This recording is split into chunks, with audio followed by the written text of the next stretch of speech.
Tomorrow you will have the consumer price index number or the inflation numbers, and the analysts, they expect it to come in on the lower end.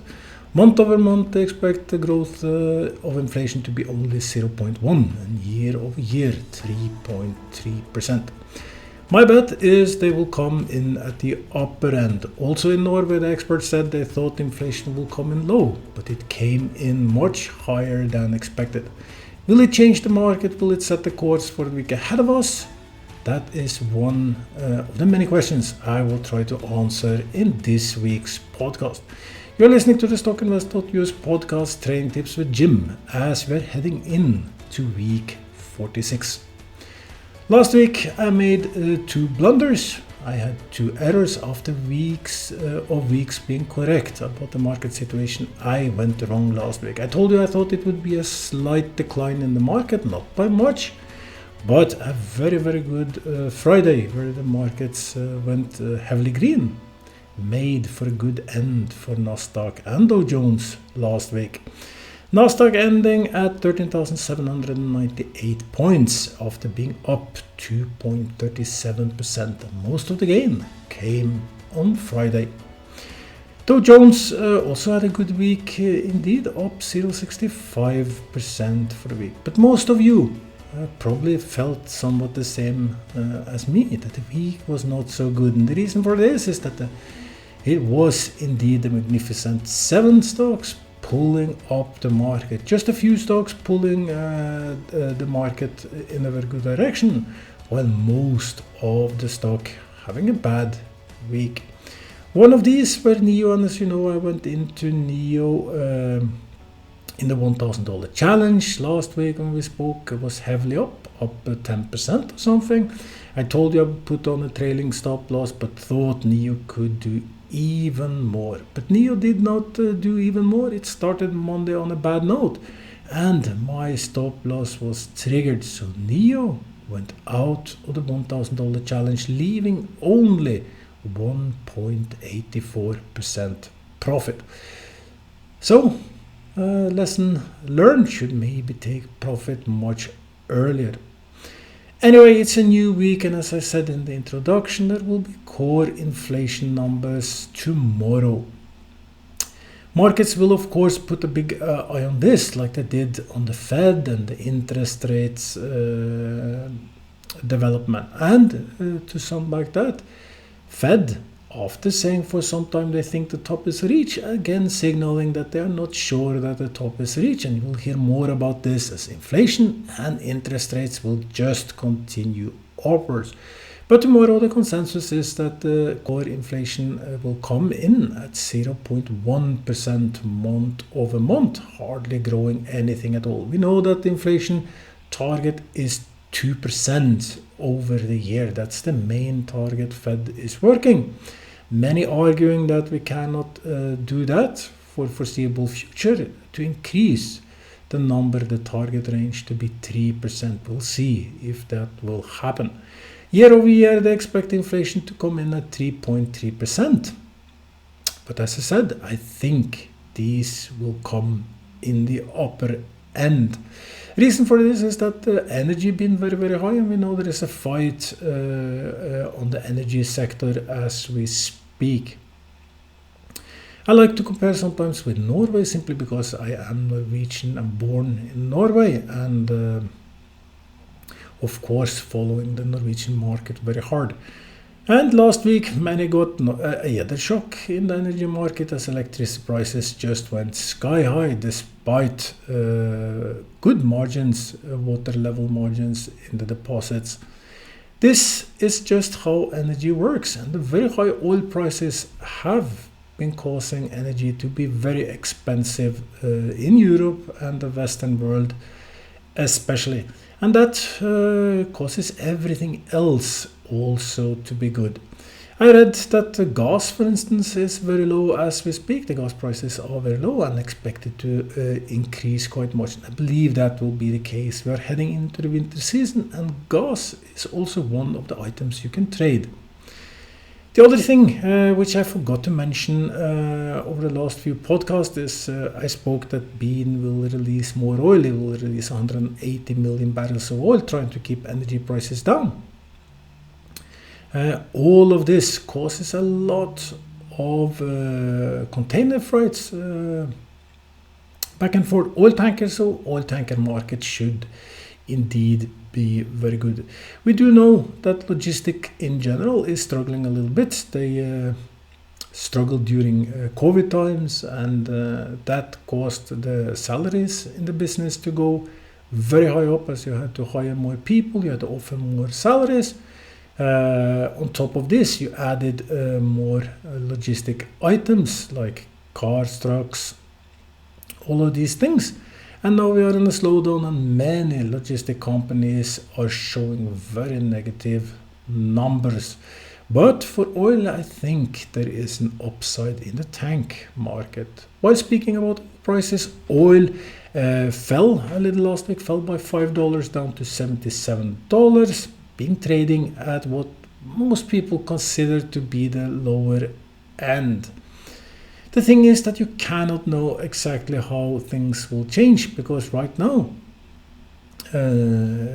first we know that the OPEC Plus was cutting interest rates. They were cutting oil production. US is trying to add more oil to the market, so we know that there is a balance there somewhat. But the cut plus the supply from US, the cut from OPEC and the supply from US should keep oil in somewhat balance. There is still an underbalance, and this underbalance will slowly increase as we move forward. Has something to do with the slowness of the cut, the transport, the usual transport periods, etc. This is a time of the year where there usually is quite much transport of oil, and it will slow down. But there are other things, of course, driving the oil price, and one of these is, of course, the global economy. And things are really slowing down very fast in US and in China, and that makes people worry. And one of the news I read this morning was that this is putting a toll on oil price, because you expect less consumption of oil as more and more economies goes into the recession. Now, we will see how these things will play out. But one interesting thing, for instance, is that on the last US bid to sell more debt, there was hardly any response at all. People do not want to touch the 30%, the 30-year yield, even though it's sold at good rates, and US had to push these rates even higher to get people take on the money. That made, for instance, for Moody to downgrade US debt from neutral to bad. Will US be able to sell more debt as we move forward? Very hard to say. Usually it's China, Russia is huge buyers of US debt, but these are very, very passive. All of these things will come into effect on the stock market, because we are talking about the stock market. And they will come into effect as people will start and already have started to save more and more and being less aggressive in the spending. Over the last few months, nobody really understood how could the consumer spend so much money while economy slowly was eating in to all their numbers. Savings are at the lowest they have been since before pandemic. Credit card debt is at the highest it has been. So we know that everything is eating in to the consumer's ability to spend. Now, when people have to start to save, and there are already signs people are starting to save, these things will come into effect on the profit margins of the different businesses. So you will see, as we move forward, you will see quarter results continue to decline for many companies, especially those hit by these things first. And if profit margins decline, of course the price of the stock should be lower. All of this argues for stock prices going down. In a few minutes I will just tell you the technical picture. How does, for instance, Nasdaq look if you look at it pure technically, not fundamentally, but pure technical. But we can see this overhang of fundamental worries. So far it's been a good year for the markets, but again, most of this upturn has been driven by a few companies. In general, most stocks been struggling, but I think I saw that it was more than 30% gain for Nasdaq so far 2020. We are heading for 14,000 points, and not surprised to this. Last week I argued that I thought excuse me, that the market would struggle, they would go up and down, and by the end it would go slightly down, but not by much, and that I was very excited to see if this could shape the bottom for further upturn. These things we cannot see directly in the fundamental. It's easier to see in the chart, which again I will tell you in just a short moment what the chart actually say. But let's finish off the fundamentals for the week. So it will be consumer price index numbers tomorrow. On Thursday you will have import numbers. These are the two main items on the economical side that people really will pay attention to. If these come in around consensus, you can expect that market should take it very positively. If they come in at the upper end, market will be somewhat nervous. On top of this, we have the global situation, but so far things are stable in the Middle East. But as you know, this can change any minute. The week will continue with quarter results. And I will just mention a few of them, but tomorrow you will have Home Depot, and it will be very interesting because it's go directly into consumer spendings. On Wednesday, advanced auto parts will continue, Cisco, Target, and for those interested in EVs, Xpeng will have their numbers, ticker XBEV.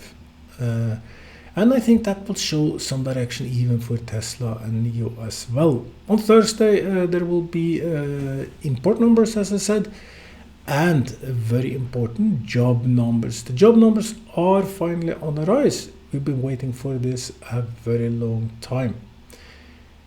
10-year Treasury yield, when this go up, usually the market go down. It got up by 1.3% last week to 462, but I think this week it will again jump very high. It will be very interesting to see, but my guess is that it will break 5 very soon. Ending and summing up what will the week hold? How will Nasdaq end? We know that after 6-7 weeks of being dead correct, I was wrong last week. Nasdaq went up more than 2%. I was 2% off, while most stock actually fell, but that's another story.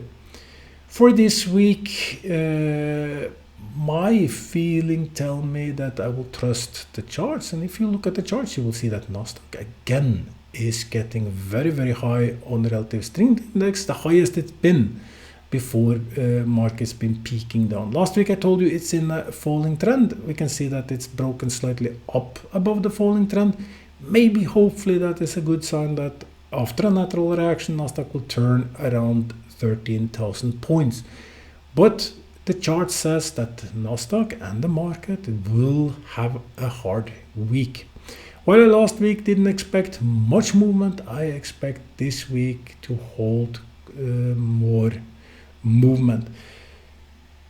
I also said that it might be that we will have a very good end of the year. For these things to happen, I want to see the following. I want to see the natural reaction, because market is, as I said, the relative strength index is very high. There is some uncertainties, and for some of these major stocks, I think it will be a natural correction back. These are all natural swings. What I want to see is Nasdaq moving down to 13,000, then pick up good support, 13,000, 13,200, somewhere around there. Pick up good support and get a bottom. And that will bring us to this week's lesson, because I promised you a small lesson this week, and it will be about how to read charts. And I would recommend using Stock Invest, of course, because these charts we have made and I know them fully out. One of the things that we have in the charts are pivot points. These are significant tops and bottoms.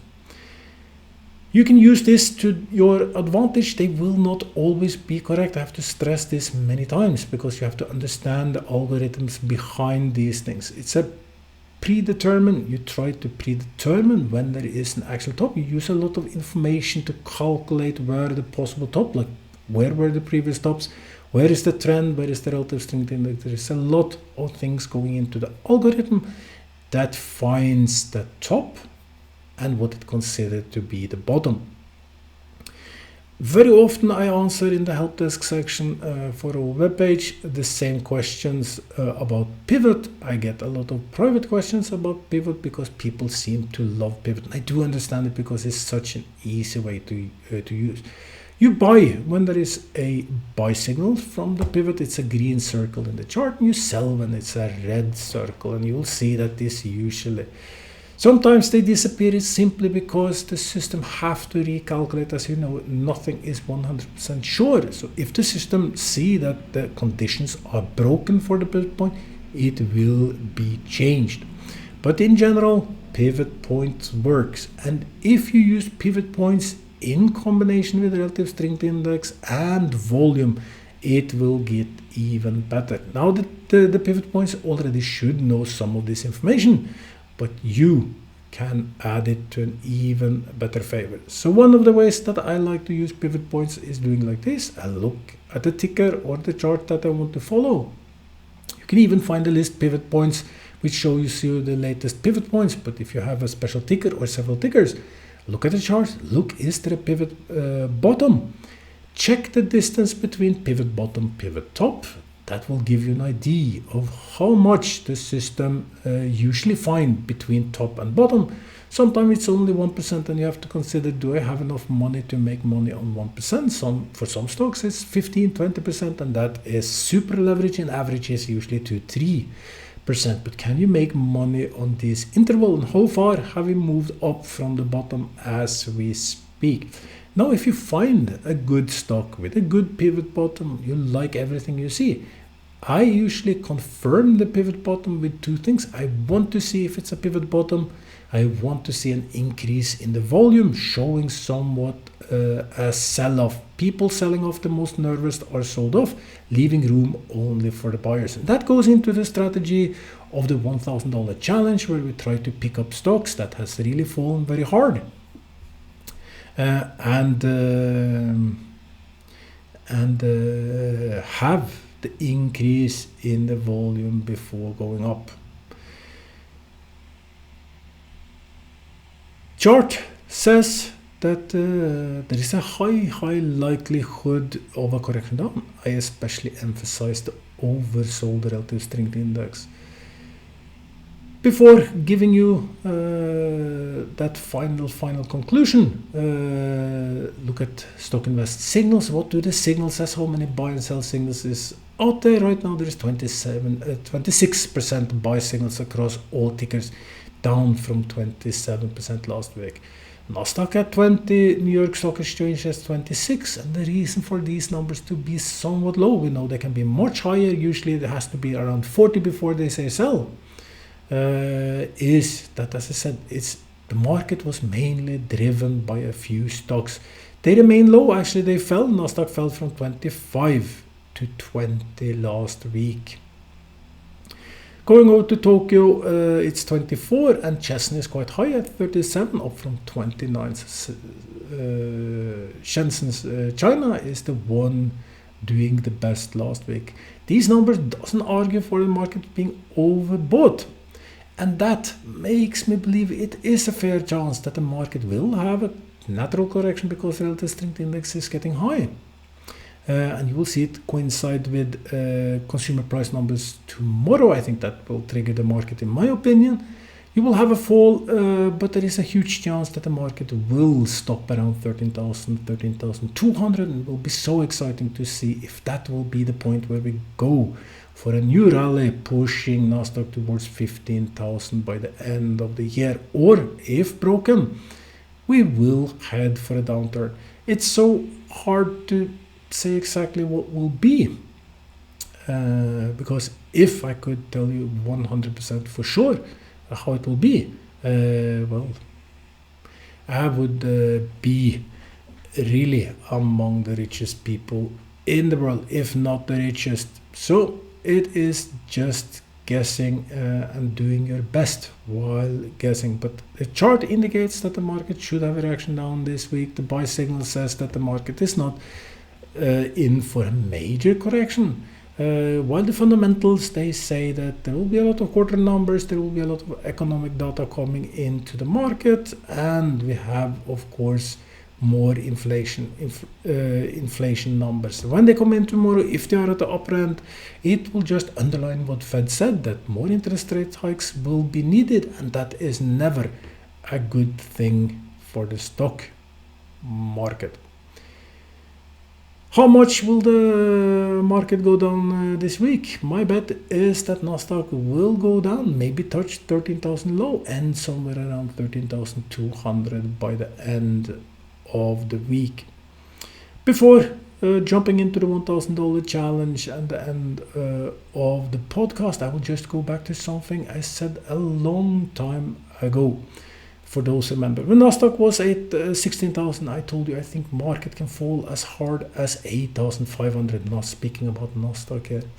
Nasdaq went all the way down to 10,000, never hit all the way to 8,500. As you know, I was selling when Nasdaq was 16,000, buying back when Nasdaq was 10,000, but remained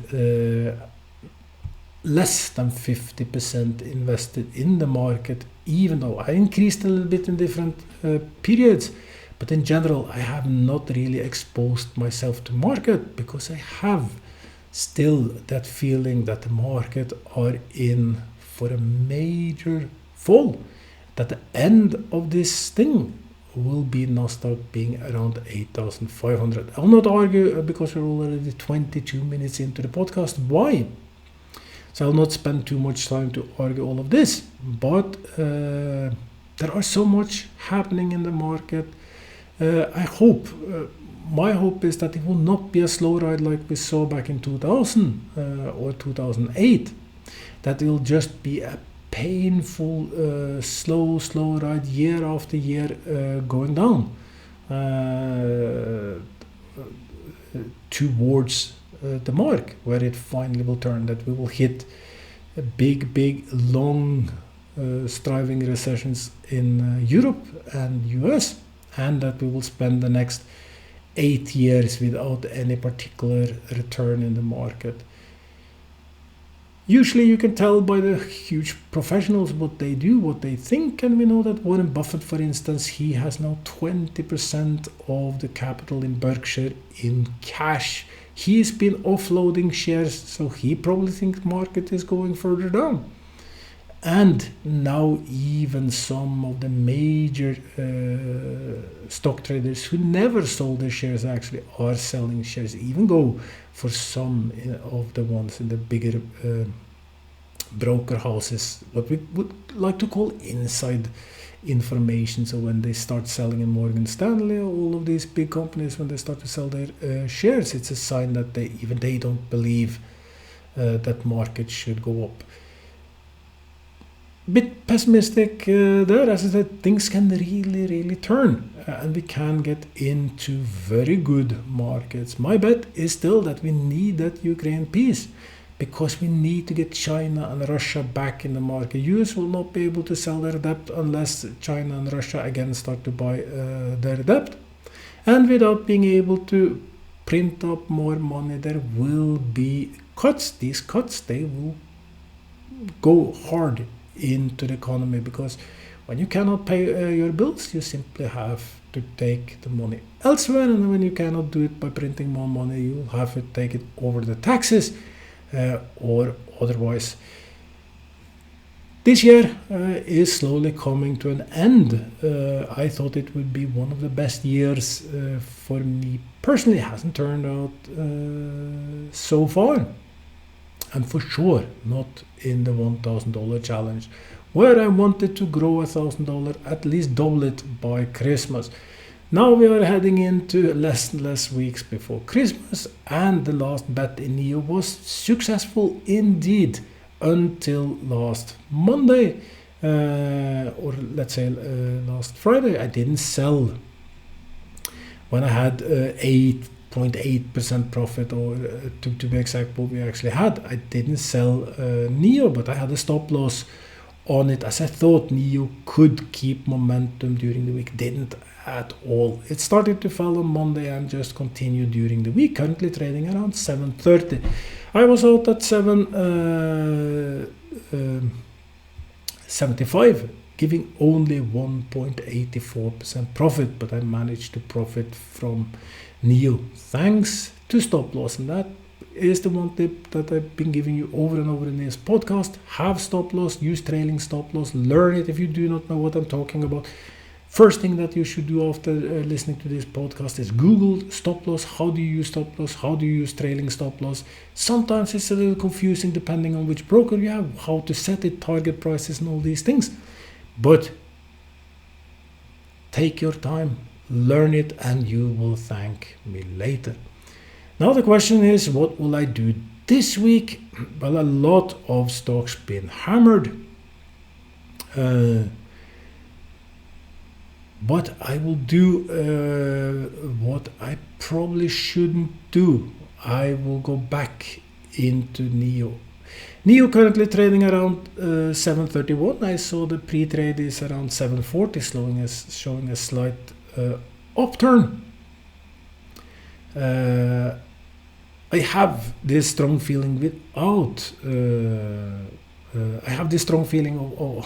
two things. It looks damn hard for NEO moving forward. It's in a falling trend. Everything is indicating that the stock will struggle and struggle. But we know that the Inflation Act is slowly moving out in US. That's where they need the money to push all these things. We know that EV is one of them. We have Xpeng coming with numbers during the week. I think there is more upside in NEO. I think it's a bargain at 7.31. Will it only be back up to 8 before going down? I do not know. I want to try NEO one more time, so I will buy NEO. I will post in the YouTube version because I cannot do it in the Spotify version, but I will post in the YouTube version which level I buy at. But I hope to get this as cheap as possible and just nick out a little money, because I think there will be a rebound in NEO as people will go out of the Magnificent Seven. They will take some profit, but some money will flow into the market, and I think NEO might be one of them taking advantage of it. On top of this, I will accumulate a little bit more NEO for my long-term portfolio. Because as I told you, in the future, fossil will be out, green tech will come. It's just that now we're hit by recession, and the recession is coming. You just have to go for the cheapest alternatives, the easiest alternatives, and all of these things, and they still are on the fossil side. That is why we see things like we saw. Germany firing up coal plants, China firing up more coal plants. So you might say that you want to go green, but you do the opposite. It's just logic reason behind these, because you cannot afford otherwise. And in a world economy that we have right now, these are the same things. I will end that part of the podcast, because some of you will say, but it's not true. GDP is going up, everything is going up. I urge you to study the numbers behind the GDP. What is driving the GDP? Is this sustainable items driving the GDP? Or because that will give you a little bit more insights, and maybe you will fall out on the same end like I have and many have, that the GDPs have been blown up by the money printing. It's not sustainable. It has to come down at some point. When it comes down, it will be hard for the stock market, but it will also give the next huge opportunity. And I think we are in years moving forward where you can build long-term opportunities. One of the things that I hope will happen is that we will see house prices going down.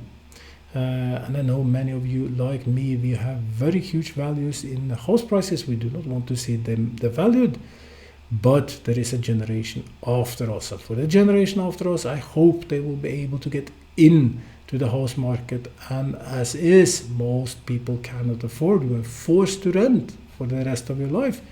Paying rent to someone who is making money on your ability not to be a self-owner. So I hope, and we already see it in the rental market for building properties, etc. They are hammered. We know WeWork went bust, for instance, and that will be the first market to go down. Then the house market will struggle. Will it be 2008 all over again remains to see, but for future generation and also you listening, I hope that you will be able to generate some wealth and be able to get into house market, that you will generate some wealth on the side, that the house market will go down, making it more affordable for you to come in. That brings me to the very last tip. Remember that fortunes are very seldom made today. If they are made today, they are lost tomorrow.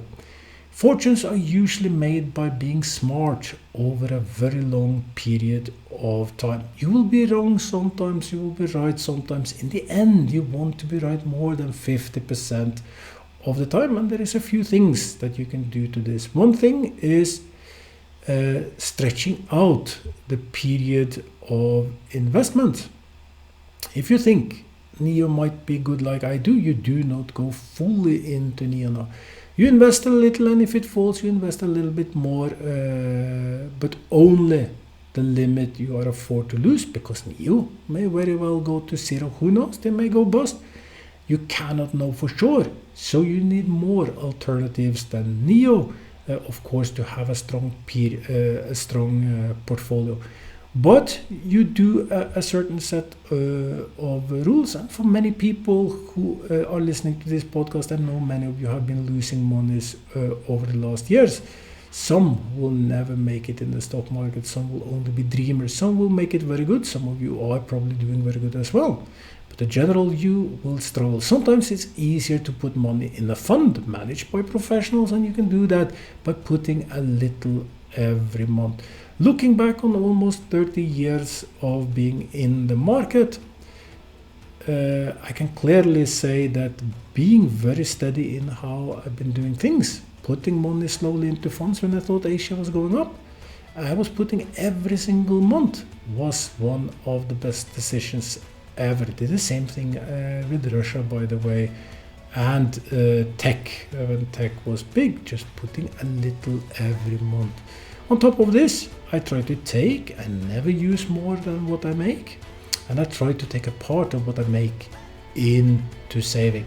That enabled me to save into crypto, that enabled me to be in the stock markets, and it enabled me to be in funds, and paying off my mortgage as fast as I can. Put me in a solid, good position to handle even bad markets, and we'll see how it will turn and how the markets eventually will be. For the week ahead of us, I believe it will be a red week. Sadly, hopefully I'm wrong. Hopefully then we get back next week. It was indeed a good week and you made good money. I know for sure that many of the smaller stocks will have a good week. I think some of the losses will come among the bigger ones. Until next week, have just a super week, and we'll speak in a week. Bye.